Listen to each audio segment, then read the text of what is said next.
வந்து போய் ஷூட் பண்ணத வீடியோலாம் எடுத்தாங்க. எக்ஸ்பிளைன்லாம் பண்ணியிருக்காங்க. எந்த மாதிரியான மூட்ல இந்த பாடல் வருது அதெல்லாம்.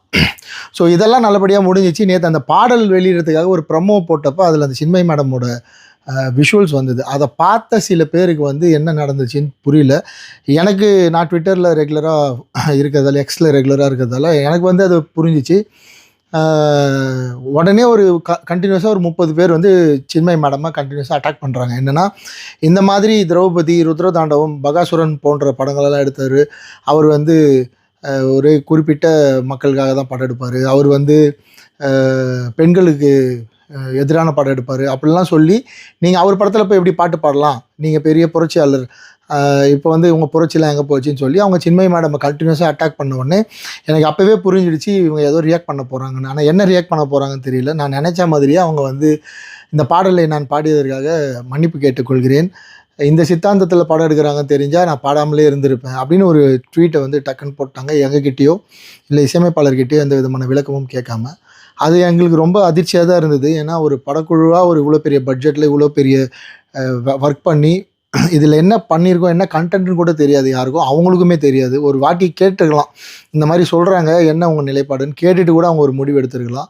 ஸோ எடுக்காமல் அந்த மாதிரி ஒரு மன்னிப்பு கேட்டதால் எனக்கு வந்து நம்ம என்ன சித்தாந்தத்தில் இருக்கிறோம், நான் என்ன சொல்வேன், எப்போவுமே கடவுள் இருக்குதுன்னு சொல்கிற ஆள் நான். இங்கே தமிழ் சினிமாவில் அதுதான் பெரிய பிரச்சனை. கடவுள் இருக்குது, கடவுள் இல்லை அப்படின்னு சொல்கிற சித்தாந்தம் தான் இங்கே பெரிய சித்தாந்தமாக இருக்குது. அதை சுற்றி தான் மொத்தமும் இருக்குது.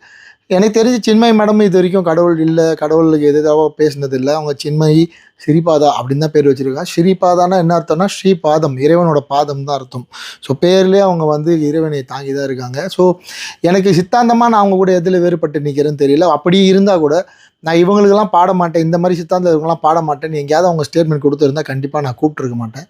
ரொம்ப விரும்பி ஆசைப்பட்டு அவங்க குரலில் தான் இந்த பாடல் பதிவாகணும்னு நான் தான் கேட்டேன். கடைசியில் இப்படி ஒரு விஷயம் நடந்துச்சு. எனக்கு என்ன தெளிவு வேணும் இந்த வீடியோ எதுக்காக அப்படின்னா, எதுக்கு மேடம் நீங்கள் வந்து வருத்தம் தெரிவிச்சிங்க? உங்களை வருத்தம் தெரிவிக்க சொல்லி, உங்களை வந்து இந்த பாடல் பாடினதுக்காக அப்பாலஜைஸ்ன்ற வார்த்தையை பயன்படுத்த சொல்லி, உங்களுக்கு பின்னாடி இருந்து யாரோ புற அழுத்தம் கொடுத்துருக்காங்க. அவங்கக்கிட்டே எதுக்காக நான் என்னை வருத்தம் தெரிவிக்க சொன்னீங்கன்னு கேட்டு அது ஒரு விளக்கமாக நீங்கள் இதே ட்விட்டர்லையோ இல்லைனா உங்களோட லெட்டர் பேட்லையோ ஒரு விளக்கம் கொடுத்தீங்கன்னா அது எங்களோட படத்தை எந்த வகையிலையும் பாதிக்காமல், வியாபாரத்தை பாதிக்காமல் இருக்கும்.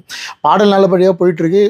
ஆர்கானிக்காக ஒரு 1 மில்லியன் வியூஸ் வந்து நம்ம இப்போ பேசிகிட்டு இருக்க இந்த நேரத்தில் பாடல் நெருங்கிடுச்சு. இருந்தாலும் என்னை சுற்றி இருக்கவங்க, என்னை இவ்வளோ நாள் சப்போர்ட் பண்ணுவாங்க, எனக்குன்னு இருக்கிற மக்கள், எனக்கு படம் பார்க்குற மக்கள் வந்து என்னை சுற்றி கேள்வி கேட்டே இருக்காங்க. அவங்க நிறைய கோரிக்கை வைக்கிறாங்க. அவங்களுக்கு வந்து நீங்கள் கொடுத்த இந்த ஸ்டேட்மெண்ட் மிகப்பெரிய வருத்தத்தை ஏற்படுத்தியிருக்கு. அண்ட் ப்ரொடியூசருக்குமே வந்து சார் என்ன